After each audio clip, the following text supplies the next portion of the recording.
Kalidas Ghose. Kalidas Ghose is the chairman of FECredit as well as the vice chairman for VP Bank, Vietnam Prosperity Bank.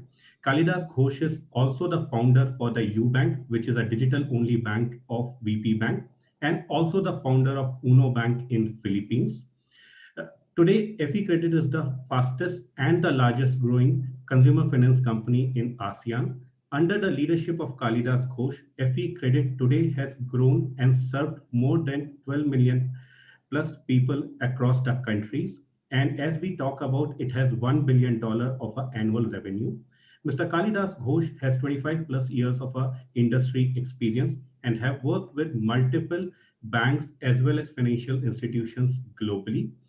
In July 2019, Kalidas Ghose has been honored with the CEO of the Year Award by Asia Pacific Customer Service Consortium. It is a pleasure to have you, Mr. Kalidas Ghose, on our panel today and look forward for an interesting discussion with you. Yeah, thanks. Welcome to all of you and glad to be here. Just a small correction. I'm the Vice Chairman and CEO of FECredit and not an office holder of VP Bank, even though VP Bank is the parent of FECredit. Yeah. I will move on to the next panelist, Mr. Samir Soliman. So Mr. Samir Soliman is the CEO of Arab Financial Solutions. AFS is the leading fintech service provider in the Middle East region. Prior to joining AFS, Mr. Samir Soliman was the MD for Network International and was managing the business of Network International in Middle East. Throughout his career, Mr. Samir Soliman has held various leadership positions in Network International, like he was a chairman of Network International Jordan. He was a MD of Network International Egypt. He's also on the board of Discover Card in Middle East, as well as the UnionPay International. Mr. Samir Soliman is a fintech enthusiast and is on the board of multiple fintech service providers. So currently he's on a board of JinglePay, which is a payment service provider or so-called the neobank in UAE. He's also on the board of Zibuni. It's an e-commerce startup, along with Swara Digital Finance. Recently, Mr. Samir Soliman has also featured in Arab Power List 2021, along with visionaries in Middle East. It is a pleasure to have you here, Mr. Samir Soliman. Looking forward for an interesting discussion with you. Pleasure is mine. Thank you very much for inviting me, and I hope you enjoyed the discussion. I'll move on to the next panelist, Mr. Anish Achuthan. Anish is a tech visionary and is a serial entrepreneur. He has 17 plus years of industry experience, and in his past stint, he has co-founded multiple companies. Anish's first startup was in 2001, iFutures. In 2007, Anish started CashNext, which was a financial inclusion platform, which was later acquired by a company in Latin America. In 2013, Anish co-founded ZSwitch, which was in 2015 acquired by CitrusPay. In 2017, Anish co-founded a neobank or Open, which focuses on the SME segment. Open is Asia's first neobanking platform that automate various business processes around banking and the payments for the SMEs and the startup. Welcome, Anish, and look forward for having an interesting discussion with you today. Thanks. Thanks a lot, Anish. Now I will move on to Mr. Raveesh Bhatnagar, so a banker. He is from IndusInd Bank. So Raveesh has 12 plus years of industry experience, and currently he is the head of digital banking with IndusInd Bank. Prior to joining IndusInd Bank, Raveesh was working with McKinsey & Company for 7.5 years, where he has helped multiple banks, especially the top 3 banks in India, to set up the lending business. Raveesh is a fintech enthusiast and is currently working on the digital banking strategy for IndusInd Bank. Welcome, Raveesh, on the panel. Hi, thanks for having me here. A pleasure to be a part of this panel. Fantastic. So setting up a context. Today, as I spoke about, we are trying to get it, we are going to discuss about digital banks. And I think today we are at an interesting crossroads where at one end of the spectrum, we are seeing a lot of tech companies starting a neobank or so-called a neobanking platform. And on the other side, we have the banks who are going through the interesting wave of digital transformation and are trying to think like a tech company. Digital banking as a banks have exploded in the recent past and is continued to grow at a 46% of an annual year-on-year growth. The latest report of Accenture indicates that there have been 70 plus digital banks that have opened last year, and there are across the globe, and there are central banks across Southeast Asia, Middle East, and India, which are inviting applications for the digital bank, and also at the same point of time bringing in regulations like the open APIs so that neobanking platforms can connect and offer a superior customer experience. As part of our today's session, we would like to talk about the digital bank. What are the challenges that we are seeing on the digital banking side, as well as the road ahead? So starting with Anish, because you have co-founded a digital bank in India, which is a hotbed of technology startup. We would really like to understand your experience in terms of setting up and scaling a bank from for one bank at the back end, which was ICICI Bank, to around 18 banks and having 1 million customers. Obviously, SME as a segment is exploding. There is a lot of interest from the existing banks as well as from the tech startups like the Razorpays of the world, the Jupiters of the world, to get into the segment. So just wanted to understand how has been your journey and how do you see this entire digital banking platform in India evolving? Vivek, I'll start with a disclaimer. As rightly mentioned, we are not a bank. We work with a banking partner, so we can't call ourselves as a bank by regulation. Primarily, like, we started opening in 2017, and the reason, the idea behind was that while in our previous businesses, I used to deal with a lot of small businesses and SMEs, and one thing which we realized was that business banking is broken for them. They struggle a lot in terms of tracking cash flows, dealing with multiple interfaces, and that's when the thought came up, like, if all your cash flows, money moves through your current account, and if you know that, okay, where the money is coming from and where it is going out, I can automate income, expense, and accounting while doing the banking transactions.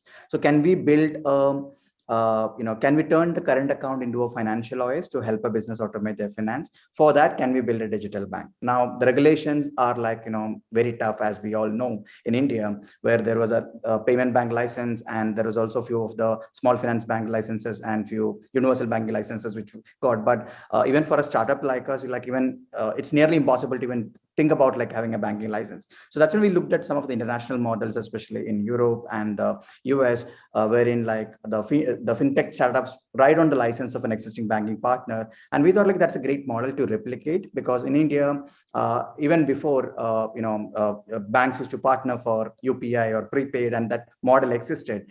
So that's how we got started. And today, like we power around 1 million SMEs in the market. We process $24 billion in annualized transactions.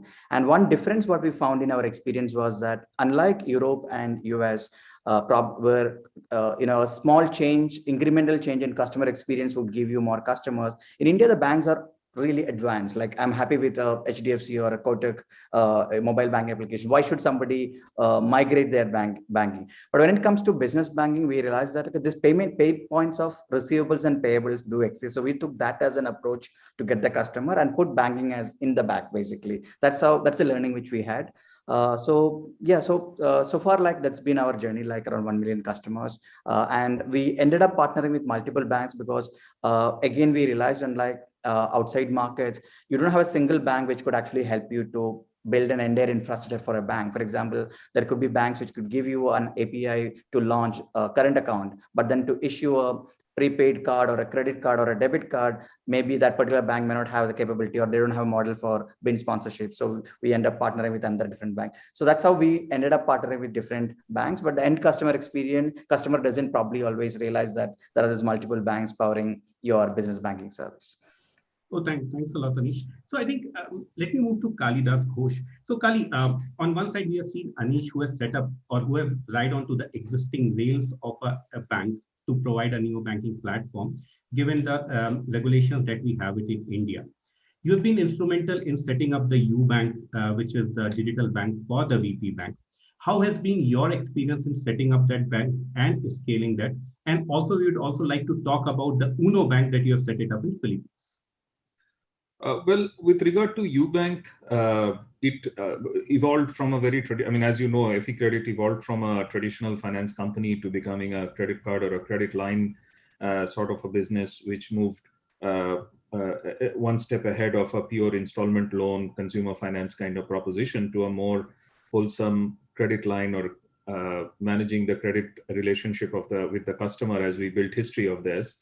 And then we realized that we have opportunity for larger services to be provided to the same customers. So that's when we looked at introducing banking for these customers. Many of our customers actually had a bank account before, because in Vietnam, payment of salaries is mandated through bank accounts. And even now, because of the expansion of digital payments, many of these even business holders do have bank accounts, but they are completely underutilized. Typically, the cash is taken out of them, and there are literally no effective useful transactions other than cash withdrawal, and then in order to fuel the cash dependent economy. So we thought that we will introduce a digital bank which would be useful for our customers, because they'd be customized for their requirements, as opposed to Main Street banks, which were targeting or catering to the top echelons of the community, of the population, because of profitability reasons. Obviously, if you have branches, if you have staff, you have cumbersome processes and the costs associated with them, the transactions have to be profitable enough to support those type of costs. So they were not to be done with the kind of customers that we service. So we felt that if we have a light-footed, nimble, easy to operate, entirely in the palm of somebody's hand through a mobile phone, if that kind of a relationship can be built through a banking business, we should be able to service our customers. That was the principal philosophy behind YouBank, and it's working out quite well. Of course, our view is a little different from what we just heard from Anish around open, because from our perspective, we still pay paramount importance to managing the balance sheet, because that's what is in our books. And therefore, all the paraphernalia of managing a balance sheet has to be catered to by us. So yes, technology is very important, because that's what runs the business, acquires customers, manages them, retains them, upgrades them, etc. But at the same time, the back end has to be, and especially the balance sheet has to be managed as well. Uno in Philippines is a little different in the sense that it is being built from scratch, but with similar experience. It is also a credit-led digital banking proposition. So in a way, maybe 5 years hence, Uno and YouBank would have very similar look and feel, very similar complexion. But the development history is a little different for each one of them. Understood. I think thanks a lot, Kali. So coming to Samir, so we have on one side, we have seen Anish, who has launched a bank, or I would say open, using the existing APIs, the so-called the open APIs from the existing banks, and offering various type of SME services. On the other side, we have Kali, who has actually done the entire bottom-up full stack bank to offer the services of banking services to the banks in Vietnam, and hopefully expanding it on Philippines side. So you being on a board of Zingle, you being running a successful wallet program in Bahrain, how do you see the digital banking evolving in Middle East? I think there is a big move accelerated by the COVID pandemic towards digital experience, and this is across multiple industries. However, I think where the timing of when an investment is done is quite critical. So early on, AFS decided to invest on a digital wallet, a mobile wallet, in partnership with local MNO in this market. And basically what we did is that the objective of this proposition was to address the segments that are seeking lifestyle, improved lifestyle, and actually tackling untapped segments like blue collars in the market. So what we did is that we created two differentiated products. One is to address an added value to the existing customer base of the community and give them a differentiating value. For example, benefits and rewards versus a traditional credit card. And the second one was actually to tackle an untapped segment. We have done a great success story during the implementation, during the launch, where we have reached to more than 100,000 cards across this market, and we expanded even our geography from 1 market to 3 markets today, and we're looking at further markets. The key challenge that I really look at from a business perspective is that this business is very dynamic, and traditional banking is very, very slow compared to the technology of today. So if you compare where, and this is my personal assessment, where the technology of the banking industry, I think it's here, and where is the global technology, it went up there. To bridge this gap, digital banks are going to play a critical role, but the digital bank is only one component of it that requires a significant investment in infrastructure that drives this. Also, as part of the group, we've got an organization, for example, and this is something that I really I'm impressed with, and I have to mention it. There is a local bank that's owned by the group, which is called Ila Bank, and we support Ila Bank in their debit cards and in their proposition. However, they have developed a slick onboarding capability that I was amazed when I went through the onboarding process, a full process within less than a minute. I am on board, and I actually topped up my account while I was in bed. I was testing it. I like fintech, so I like to see how things operate, and the onboarding experience is unbeatable, and it's compliant with every single requirement of a very strong regulator in this market.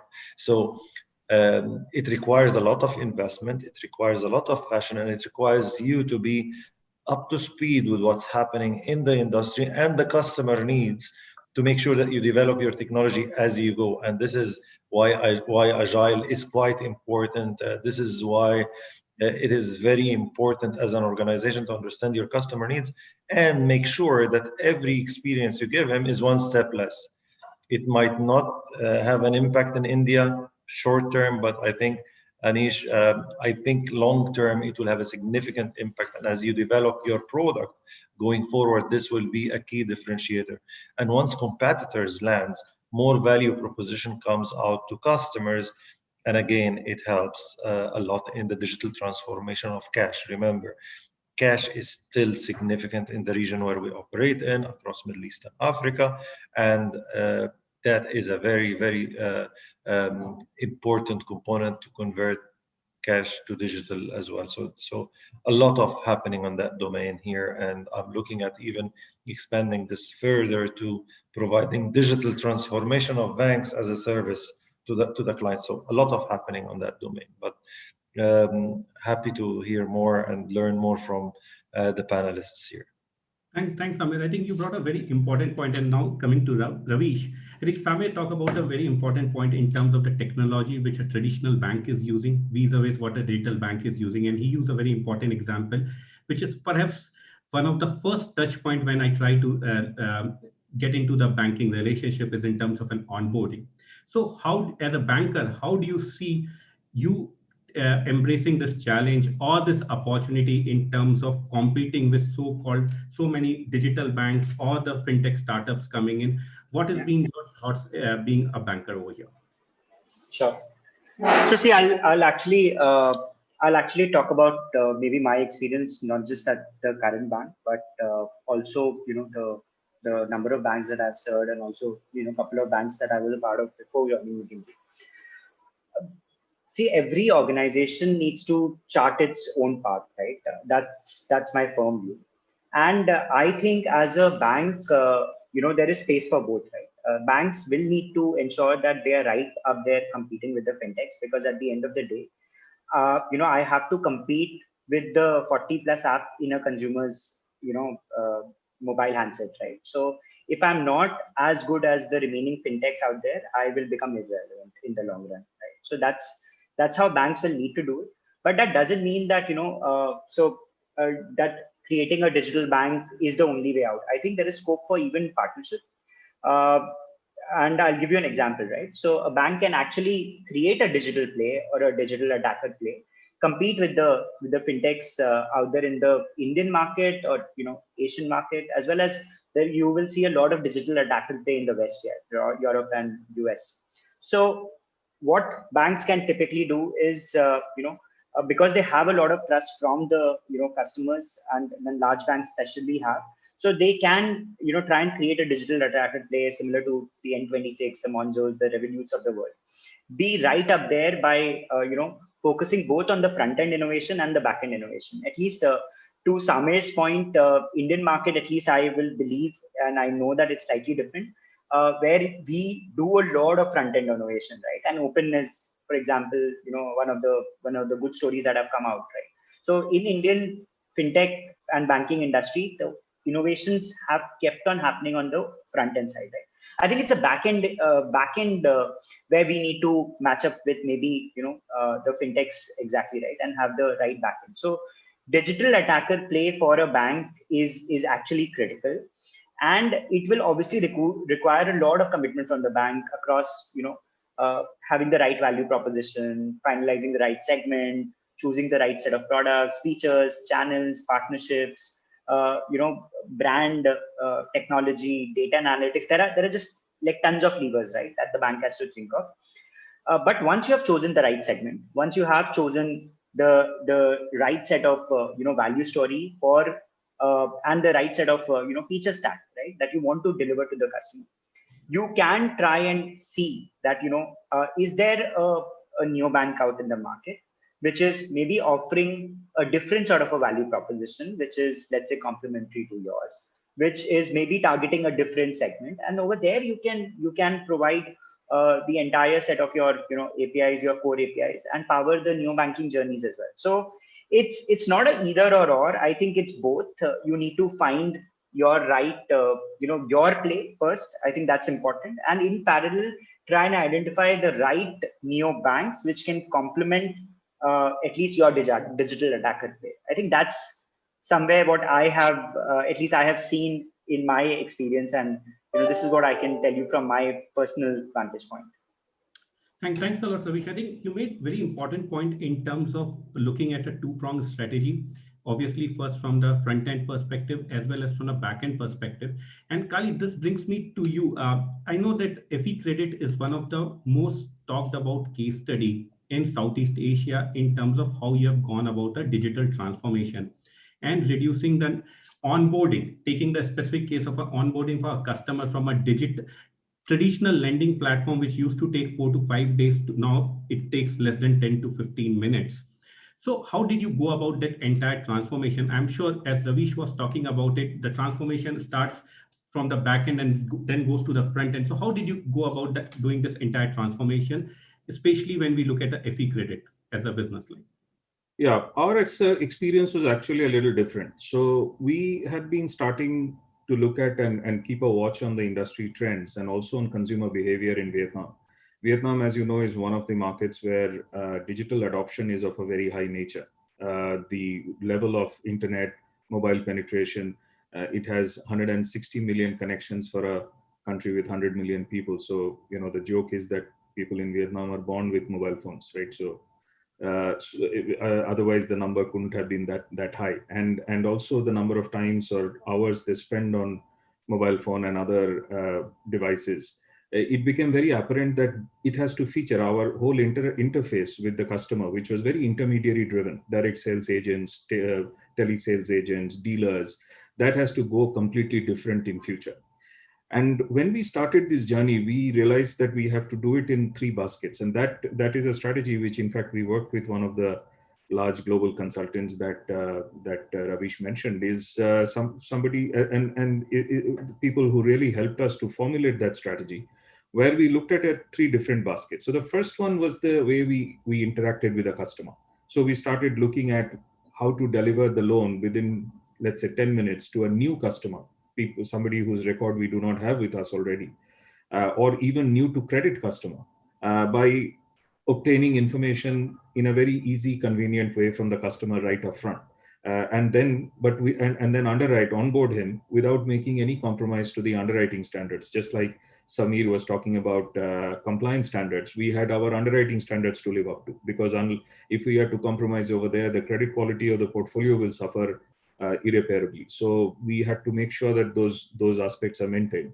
But while we were doing that, while we were changing the front-end customer interface, going through mobile phones, websites, even chat mode now through through this chat medium by interfacing with a bot and then transferring to an agent only when required, we realized that unless the backend changes, we will not be able to do. So there we made an important decision. We used to have these verticalized systems for lead management, loan origination, customer service, collection. We threw all of that out and we bought a BPM solution, and we configured the entire customer journey on a horizontal system. so that it can interface through APIs with the front-end system and realize the goal of a unified customer journey. So now, today, if we have to change in that journey, let's say we have to introduce an e-commerce-led journey for a customer, the time taken and the flexibility is much higher because we have changed the backend as well. And the final, and then we started implementing robotic automation in some processes. We started taking services like face recognition, conversational AI, and it became easy for us because now there was one customer journey and we could avail these services through API at any point of time along that journey. Not only change the journey, but also design that journey at will. So that was the second basket, which was basically the backend processes, RPA, single platform customer journey, single platform customer journey, and things like that. And then the third basket was around data. So we realized that now we have significantly more data. Earlier, we just had an application form from the direct sales agent, but now we have, his entire data that is residing on his device that he has created on platform like, social media or e-commerce portals. So now we were able to access that data, and that in turn reinforced our onboarding process, both on sales and marketing side, propensity and timing and contextual marketing and things like that, but also on the credit side, because now we had enhanced data for doing the underwriting. So if you look at it, we had all these three work streams strung together in a manner that they came together, all together to create this perfect storm of sorts, where we could change the customer interface that made us more accessible to our customers, presented our products and services in a more convenient, flexible manner, and helped him to access those services and products. We changed the backend, and we changed the way we look at customer data. Instead of just asking for the data we require, we actually started acquiring all the data that we could, and then started making some meaning out of it. So I think that was that's how it was, reasonably well coordinated by a very strong team of management professionals we had also acquired. We brought in new talent. I mean, at the end of it, we couldn't have done unless our people, our team, and some of them were specifically recruited for this purpose. Our partners, like our global, the strategy consultants, and our IT partners, that helped us to deliver this. Understood. I think that's important in terms of looking at this entire digital transformation from all the three buckets, Kali, as you just spoke about. So, Samir, if I have to talk about the Ella Bank that your parent company, ABC, or the holding company launched, so would like to understand from your perspective, when ABC launched Ella Bank, and perhaps one of the most successful digital banks in Bahrain, what was their thought process? Were they again looking at bringing in all together the new systems and creating the bank complete bottom up, or the way Kali described, they looked at the various customer journeys, looked at the existing tech, and then tried to essentially digitize the various journeys, and wherever required, bring in the new tech like the BPM that Kali spoke about?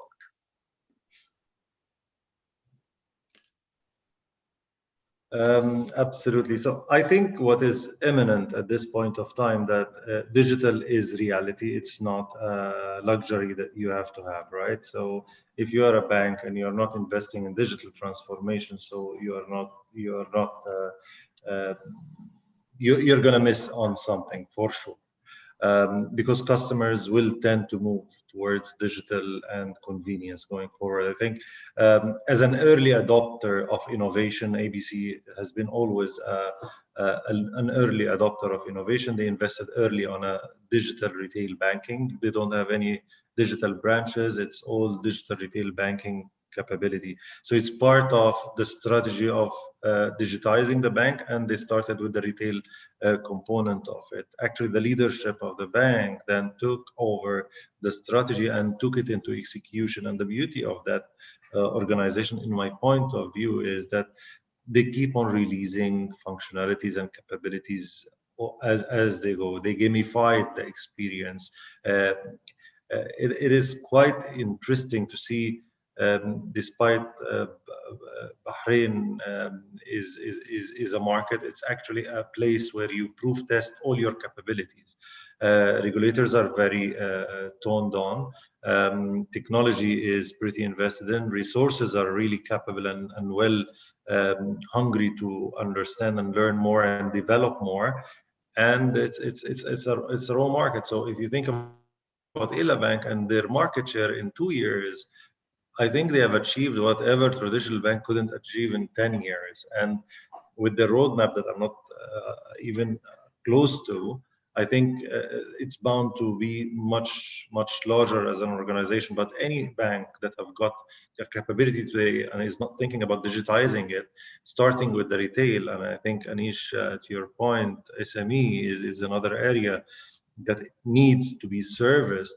I think that's why most of the banks will get into that. Now, the bigger, I think, the bigger deal going forward is the open banking or open finance, right? Because remember, you create a customer experience. Right. You have a UX for your user experience out of this out of a digital bank, and then you enrich it with data and capabilities like Kalidas was mentioning. You're reaching out to social media to get more information. What about sharing actually the data that's available with all the other banks and building credit decisioning and growing your business from that? I think open banking APIs or open finance, because now they added the insurance component to it, it is gonna drive even further growth to the digital banking and empower the digital banks with much more capabilities as we go. And I want to leave it here. Thanks, Samir. So, Anish, coming to you, I think essentially, obviously looking at India as a country, over there, it's all about open APIs. And open is also using the APIs from the multiple banks. Today, as we speak about, you have 18 banks at your backend through which you can offer the current accounts to the existing SMEs. So what do you think? Obviously, the backend in this case is pretty much, the APIs are pretty much the same, which any other, I would say, any other platform can get it. So what do you think would differentiate one open from the other competitors? And what do you think the winner would be doing differently over a period of time to get more and more SMEs hooked onto the platform? Got it. So Vivek, I'll talk at least from our experience, both from a bank's perspective and as well as Open's perspective. So not all the backend APIs are the same. Like some of the legacy core banking systems, when they expose, they may not have the capabilities in some cases to expose this to the fintechs, or many times like it's not intuitive enough or flexible enough to support your business models. So there are banks which have actually taken this as a serious initiative, where they had actually separately set up a business unit. They started working on the APIs. Basically, they probably have actually started building a middleware on top of that things, and they started putting up the good APIs. And then there are the banks which are still the old-fashioned way as well. Now, if you look at in the international markets where the new banks which doesn't have a license, when they partner, they always go with the smaller banks. Basically, if you look at the US, it will be always an Evolve Trust. It's because probably you also get the flexibility to put your infrastructure on the bank. Basically, whether you have seen this in case of acquiring, where you take an acquiring bin, or in terms of issuance, you take an issuing bin, but you build the infrastructure on that thing. Now, in India also, we had tried that model. So in some of the services, we consume the existing APIs from the banks, and that's where like the quality actually of this APIs varies. The success rates varies basically from bank to bank, and infrastructure to infrastructure. For example, even most commonly used service for UPI, where not only open, maybe like a payment provider, basically they always shift between 2-3 different banks because of the difference, right? So what we believe is that the one fintech which would be able to create a moat would be to work closely with the bank. Most probably would be like a smaller banks, because India's got a lot of small finance banks as well as more nimble banks, where they're able to control that experience. Can they actually build that middleware? Of course, within the regulations, basically. And it's also, this nimbleness is not about technology as well, right? Because it's also more about like the departments and the bureaucracy as well. Also is very much important when you have to do that. So without taking too much time, like when last year, when I was talking to one of the banks in Southeast in Asia, they were saying that we set up a separate subsidiary for digital banking. We put everyone into a co-working space. We give them t-shirts basically to make a separate brand. But when it comes to the legal, the same old guy in the bank is what they have to actually go back. So there's a lot of pushbacks on that side as well. So, since we're talking about the backend, along with the backend, there are a lot more functionalities as well. And I do believe the fintech which will win or create a moat is the one which can actually build a little more infrastructure on top of the backend, basically. Or cases like cards and all, put your own boxes or put your own infrastructure, just only go for the sponsorship and you control the experience part of it. And thanks a lot. Maybe before Raveesh, I come to you because I have another point that I wanted to check. But Kali, specifically when you launched YouBank, what are the things that you did, like Anish was talking about, in terms of putting the team separately, giving them a separate T-shirts to feel as if they are a separate entity? So how did this thing work out for you, especially when you set up a YouBank over there? Well, we took the same approach with almost the same end in terms of having to go back to the bank, because obviously we are operating under the aegis of the license of the bank. It is basically powered till the time we presume digital banking framework becomes more defined in Vietnam. We, however, tried to sort of immunize against the usual bureaucracy of maybe a legacy bank, by making sure that the approval process is streamlined. So, for example, it goes directly to the highest committee, which approves usually, instead of going through the entire individual steps of reaching that point. In other words, have direct access to the highest decision-making body, and we were all present in those bodies to make sure that decisions are taken in the interest of the digital bank in a manner which is compliant.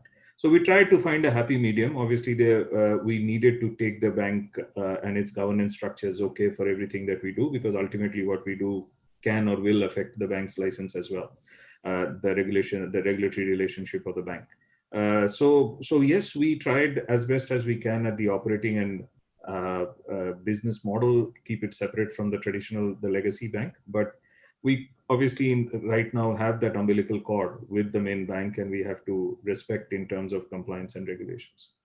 Understood. So Raveesh, coming back to you, I think at the start you talk about the important aspect of collaborating with the fintechs, and Anish also spoke about the fact that today the APIs, or mostly when you talk about collaborating with the fintechs, it's all about getting and giving an access to the fintechs or these new platforms to your APIs, so that they can pick up the customer data, do various banking services.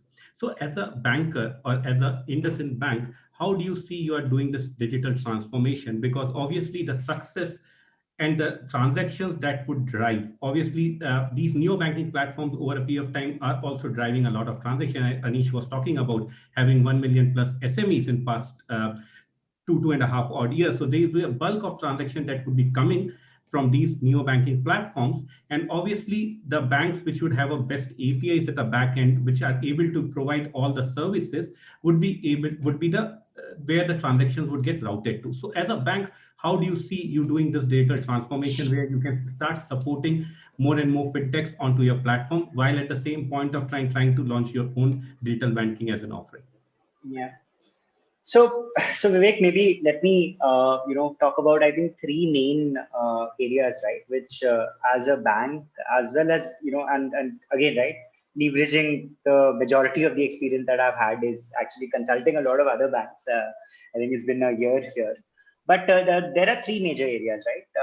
And this is true for both helping or at least powering the neobanks in what you are saying, as well as having your own strategy, right? Because unless and until you have, so it's not about, so one, there are these standard APIs that will be there, right? So you'll be able to, let's say, provide an account statement on email. You'll be able to do a bunch of things around if you require, let's say, on WhatsApp or PDF statement download, etc. Right? So there are these bunch of APIs that will be required. But unless and until you actually innovate on the APIs and try and deliver, something differentiated to your own customer, that API will never become a new API, right? Unless your partner, let's say the neobank, says, okay, we want to provide a service in a very different manner, right? We want to have an interactive sort of a statement. So now you need to go back and actually then reconfigure your APIs to a different context, right? So at least in my view, you will require to power your own digital bank's journey, and the same, at least the same, whatever infrastructure and APIs you set up, you'll be able to leverage that better for your partners, right? So the banks will need to think of both of these things in the same manner, but there are three areas which they will need to think about it in a very different manner, right? And the first one is relevant for the digital bank, the own bank that you want to set up. and the remaining 2 are common for both the neo and the digital bank. So basically, so basically the 3 areas are essentially what is the value story, right? Now, value story is something that you will need to understand what is the value story you want to provide, what is the kind of organization you want to set up, right? You want to have an HR inside, you want to have a legal inside to, Anish's point, you need to think of a lot of those things, and you need to think of basically the entire brand identity that you want to create, right? But these 3 elements, right, which is basically the first part, which is what is your brand identity, what is the organization, what is your existence, right? This will be relevant for a digital bank that you create on your own, because the neobank which comes in and partners with you, they would have thought through this answer, right? And they wouldn't want to, they might want some suggestions, etc., if they are not clear on something. But typically what I've seen is that these neobanks, at least the neobanks, are pretty clear on their value story, their identity, right? The value proposition that they are bringing, right? So for digital bank, this becomes important, right? Now, coming to the 2 elements which are common, right? Which is the functional stack. So the entire functional stack, the feature stack, the product story, right? Now that is where the what you differentiate for your own brand, you'll be able to replicate it for the new banking setup, right? If you have at the back end configured, let's say, APIs which help you categorize spends, right? And I think Open is right here, and Anish would have done a lot of it. Say they're looking at the balance sheet, trying to understand the accounting statements and categorized it, right? So unless you have categorized it in your own bank, you have done it, you will never understand the nitty-gritties that are involved over there, right? So that will always help if you have done some sort of an innovation inside the bank, which can then actually power the new banking story, right? So that's the second major element. The first is obviously the identity. The second is the functional and the product story. And the third is basically the technology, right? The technology story, which can be divided into, in my opinion, basically 5 parts, right? What is your cloud and the infra story, which can power both your digital and the neobank story? What is your data and data and the personalization strategy, right? Because at the end of the day, people can replicate the product story, right? People can also try and, let's say, poach in or acquire an organization, right? And people can replicate channels, right? But what will be very difficult to replicate is the personalization story, right? Because you would have built your data, the entire data structures accordingly, right? The number 3 within the technology but is the API-led connectivity, right? That again will power your internal digital assets and will power the neo-banking assets, right? So you can't think of it differently, right? And number 4 is basically your experience APIs, right? You want to give what kind of experience you want to provide, right? So if you, for example, you are providing a UI UX, but along with that, there are so many differential experience APIs that you can build, right? Can you build an orchestrator API where you deliver one journey, but using the orchestrator, you can deliver like 6, 7, 8 different forms of that journey, right? And the final element is actually the core technology, right? Which is how will your core tech scale as per the needs of the organization? I think these are all in all 3 elements and 10 main points within these 3 areas, which are important, which will power your a bank's and an organization's own digital banking story, as well as it will power the neo banking partners that will come to an organization. Perfect. Thanks a lot, Raveesh. So we've spoken about the evolution of a digital bank. We spoke about the transformations that the conventional banks are doing to go and compete with the so-called neobanks or the neo-banking platform.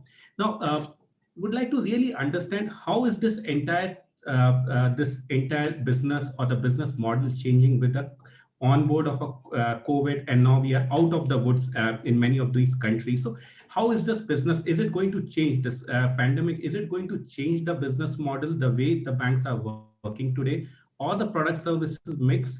And also would like to understand slightly more on the profitability, Anish, because today, whenever we speak about, like yesterday, there was a news article which talks about with the latest funding, the new bank valuation has reached to $30 billion. So, and still we know that the banks are losing money on each and every customer acquisition. So would like to understand from you, Anish, starting from you, in terms of how this pandemic is impacting, if at all, in terms of the business model and the product service mix that the banks are offering. And what about the profitability? Is it pushing the profitability further down, or how is it impacting? Right. So, Vik, post the pandemic, I mean, not post the pandemic, I mean, when post-COVID happened last year, what we have seen is like on the initial 3 months, we have got impacted a bit, especially a lot of our businesses, I mean, they got shut down, or like some of the industries got impacted.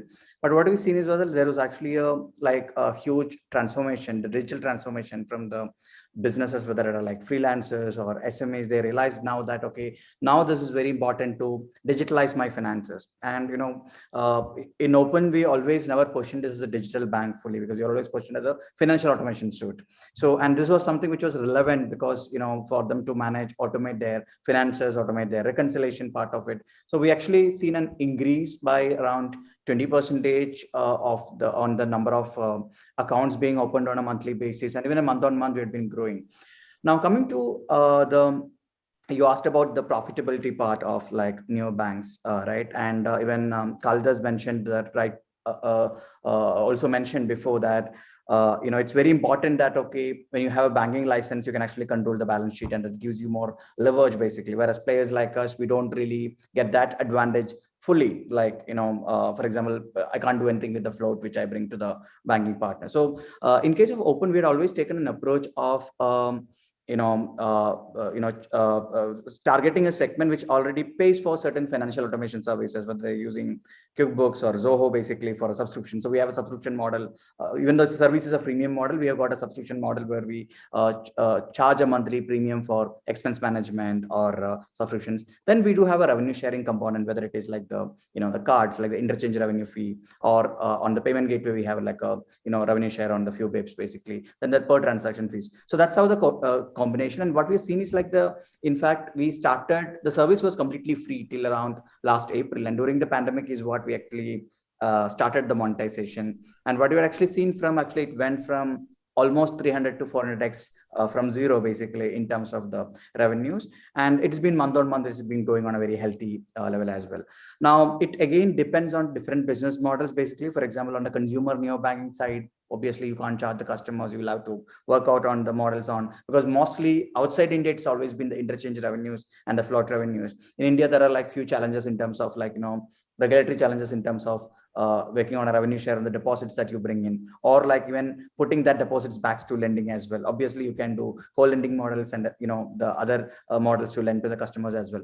And going forward, even for players like us and even other neobanks, I think lending and wealth management is also going to be like one major areas for, because specifically for players like us, we have a lot more access to the payables, the receivables, the frequency in which they get paid, and combine that with traditional underwriting that gives you more opportunity to create more intuitive lending products. For example, a cash flow prediction model where I say that, hey, Veg, you have from your cash flow prediction, you have 6 months of runway, but here's a credit line that is actually available on your card, kind of things. So that's a way in which we are seeing like, the industry evolving, at least from India perspective. Thanks a lot, Anish. That's useful. So coming to you, Khalid, so you have seen, you have UBank, then you have FECredit. So how has the consumer behavior changed in the past 12 to, I would say in the past 12 months since the onset of a pandemic? And how do you see this evolving over a period of next, say, 12 to 24 months? Yeah, I mean, from a consumer behavior, I guess both from a salaried professional segment as well as from a self-employed segment, it has had tremendous impact in a market like Vietnam. Of course, Vietnam has managed the COVID situation much better than most others, if not among the best in the world. But at the same time, it is not decoupled from the world economy, so it had its own impact on economic factors. So we see obviously changes in demand, consumerism taking a little bit of a backseat, conservatism coming into the forefront, insurance products being uptake being increasingly getting more and more, not only on the health front but even on life insurance front. So of course digital payments, more and more e-commerce purchases. Like right now there is a semi-lockdown, a social distancing period going on in Vietnam because of a recent spurt in cases, spike in COVID infections. And you can see the level of, food delivery transactions or even e-commerce transactions for day-to-day daily needs, which is something which is very traditional in Vietnam. Vietnam is one of the fastest growing retail markets in the world, but 90% of the retail business is traditional trade, and it's actually growing faster than modern trade. So it's very atomized. It's all the neighborhood mom and pop stores, etc. But they are now shifting to e-commerce, online delivery and online ordering and things like that. So the opportunity for us to be embedded in the customer's journey has increased. I think it has accelerated nearly double compared to maybe life as usual before COVID. So yes, the transformation journey has not changed radically. It has not become completely different. It has, on the other hand, accelerated maybe 3-4 years of development into a period of 9 to 12 months by the customer behavior, which changed dramatically over COVID. And I think at the same time, our way of working, our way of interfacing with the customer, I mean, under normal circumstances, completing an application form for onboarding purely on a chat mode, on asking questions and filling up the same application form would have been very different and would have probably taken much longer. Regulators might have had a different view if it was before COVID. But I think COVID has changed the situation, and we see more and more acceptance of erstwhile unthinkable transactions on digital mode being now actually being migrated rapidly onto a digital platform. So I think consumer behavior, our own outlook, regulatory outlook is changing. There are some obviously imperatives of the social distancing and other situations. It has accelerated. I won't say that we have seen any radically new tech, other than some back office like work from home and all. Just before we were this call, we were talking about how our 5,000 plus telephone operators are 90% of them are moving on to a home operation, work from home, and how technology is having to keep pace with it, because we had a auto dialer which was distributing the calls, and now we have to do it in a decentralized way in people's home over VPN connections, and that's not easy. And thanks to our technology team, we have achieved large part of it, obviously not with the same degree of efficiency, but so something pretty close to it, like almost 75-80% of those levels of normal BAU levels. So life is clearly not the same after COVID. Perfect. I think that's an interesting perspective. So maybe in terms of, I'm being mindful of the time that we have while we have many things to ask or discuss. So Samir, coming to you, how do you see this entire digital banking evolving, say by 2025? And what is the preparation do you think that as a fintech, as a bank, because ABC is a bank, that a bank should do to embrace that changes? Samir, you're speaking on mute. I think if I can say I can predict what's going to happen in the coming 18 months, I'll be very smart, right? So I wouldn't go really that far. But if I can tell you right now, I think there is one traditional thing that I always heard from techies, right? From the technology, from any development team, from any technology team, they want to give you the minimum viable product, and they want you to sell a standardized product to all your customers, right? What's happening right now is basically revolutionary in the tech space. So to start with, personalization is gonna become the norm going forward. So each customer will have his own personalized experience, and the transformation and the evolution of the digital bank to address that personalized experience is going to play a critical role in the customer decision on utilizing a process. And then the second one, which is also important that I always think about, is there will be an evolution of hundreds of digital banks. Okay, the customer will have the lead in choosing that. So will there be an evolution for a digital bank aggregator? That's a question that comes to my mind. The second part is that which bank will be able to keep the customers engaged and use their experience throughout the life cycle of the customer. So there is that's why there will be always a coexistence of wallets and digital banks, because wallet can give you the full super app experience that we call it the super app experience, and they have the capacity to do that and the speed to do that, while the digital banks will have to comply with the regulations. It might be more complicated for them to get into that space. So wallets will become super apps. Digital banks will tend to get into personalization, and the personalization of the customer experience will drive a lot of the behavior. The evolution of aggregators for digital banks will start coming up, where a customer can actually, Anish, you have done something really at the beginning of this, where you have multiple banks because you are aggregating services. You might want to aggregate some service from multiple banks and give the customer the ability to choose which bank will he go with. And I don't know how the rules and the regulations will work and how banks will absorb that, but it's open space. The future is unlimited. I get really surprised when with the speed of movement of everything. And again, don't forget that we've got an Amazon and a Google out there that could become the largest digital bank tomorrow morning if they start, right? So there is a lot of moving parts.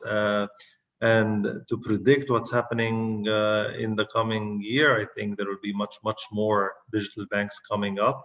Regulations will become tighter. There will be a reduction in the dependency on traditional retail banks, and there will be an expansion from retail into other segments. And finally, customer will continue to decide. Ride-hailing companies might want to become banks. Everyone might want to become a bank at the end of the day, because there is a yield equation here that the banks makes that nobody else makes, and everyone is fighting to expand into the other part. Like in the acceptance space, or in the acquiring space, you see online businesses starting going offline, or starting going to physical stores, and vice versa. Right here, it's actually the evolution of digital banks. There is no digital bank that's going physical.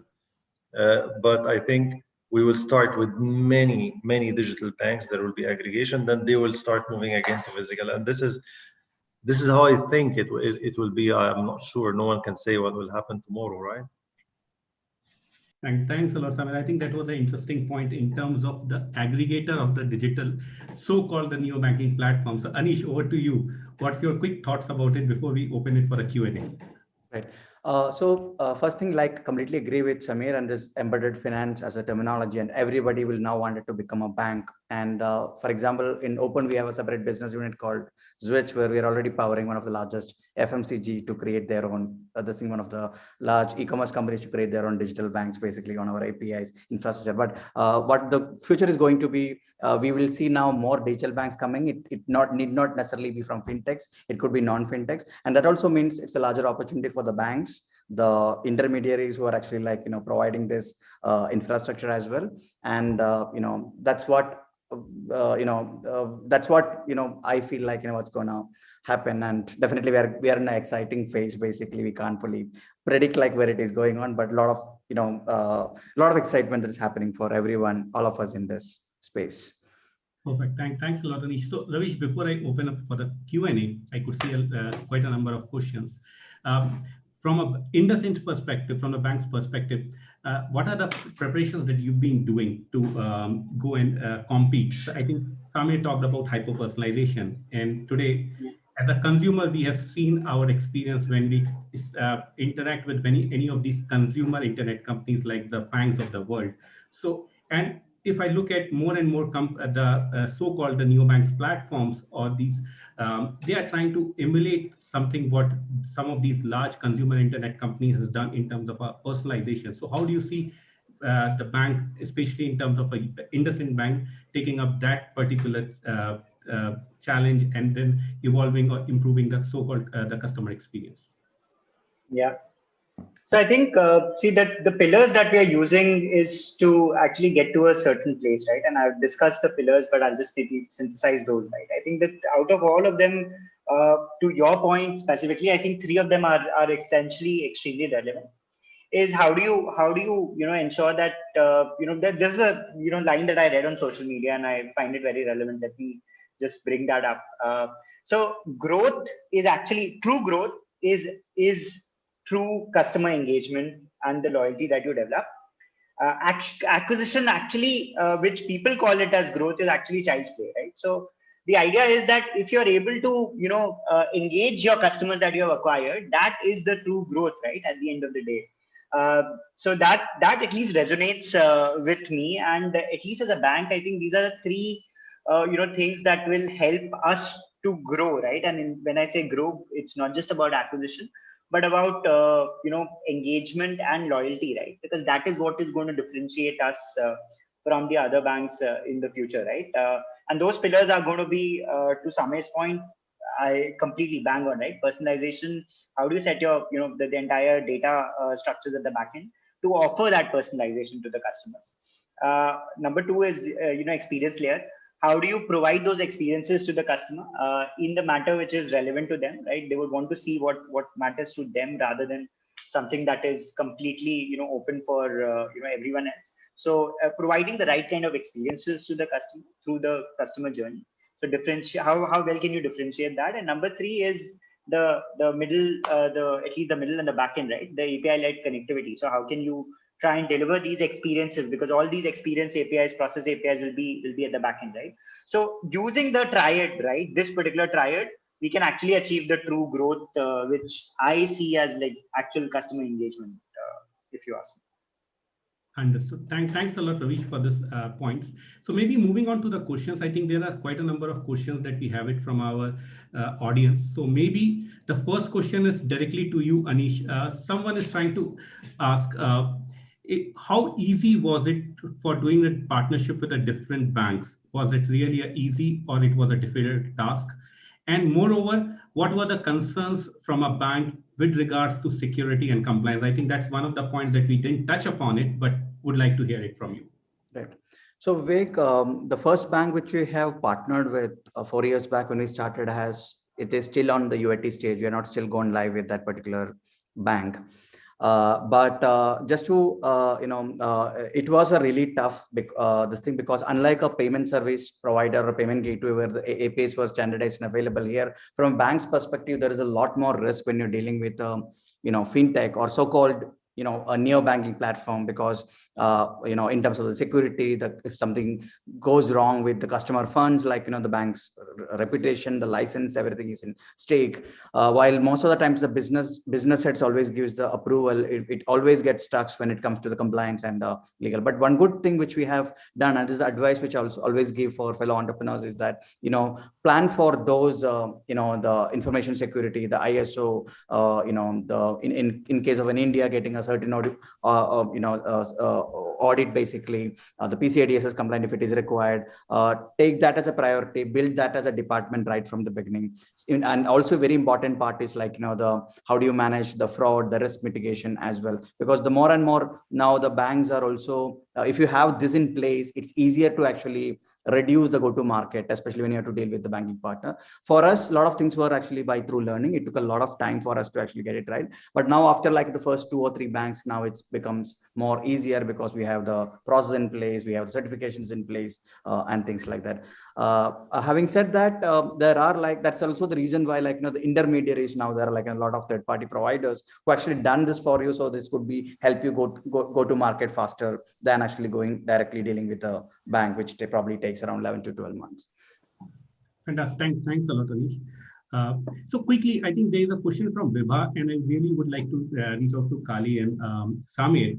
There is a question which talks about, in comparison to a wallet, how does the bank perceive banking, mobile, real estate? So maybe she's trying to ask, how is wallet different from the digital banking? And I know in Vietnam, you have seen the surge of wallet at one point of time. And Samir, I know that you have been running the wallet as well as the digital bank. So maybe over to you, Kali, then I'll quickly go back to Samir for his thoughts, especially in terms of wallet versus digital banking.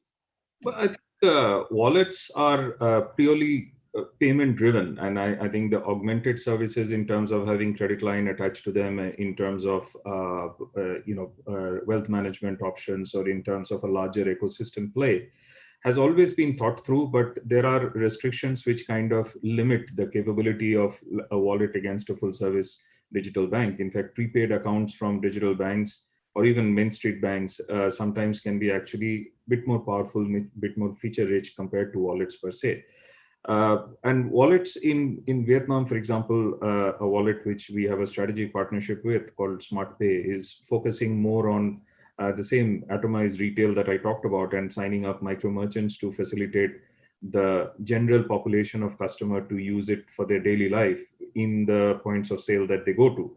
So the focus has shifted a little bit from customers where they are doing B2B tie-ups, B2B2C type of tie-ups through anonymized scan-to-pay options, SDKs embedded in the bank's mobile banking, but enabling the bank's customers to make payments at the retail merchants that they are tying up, because the banks are not serving those retail merchants and they're not targeting them as acceptance points either, and neither are the big associations or the scheme cards. So the wallet is payment focused, where the bank is able to encompass a larger area of services. So if you look at retail financial services, you have the transaction products, right? The debit cards and the CASA accounts. You have the savings products, the short-term saving product. You have the entire gamut of loans, secured, unsecured, term, overdraft.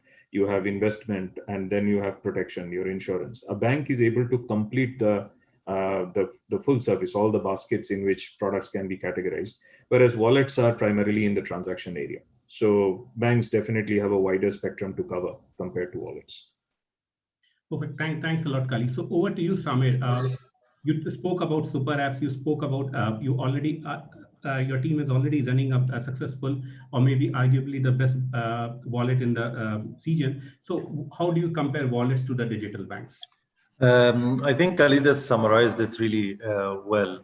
I think wallets are to do with payments, but I would just like to add to it the untapped segments, or the segments that the banks are not really interested in.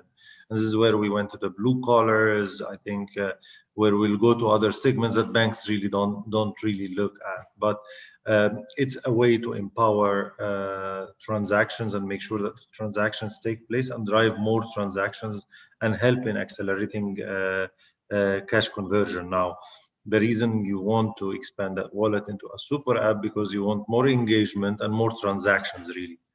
So any payments company and any fintech today is looking at the transactions. Transactions is all what we look at. So in my business, for example, wallet is quite important and strategic as well, because if you look at Arab financial services today, we serve banks and financial institutions where we provide them back office operations, technology, and we help them operate. They own their marketing and decide on their customers, and the rest of it, we do it for them.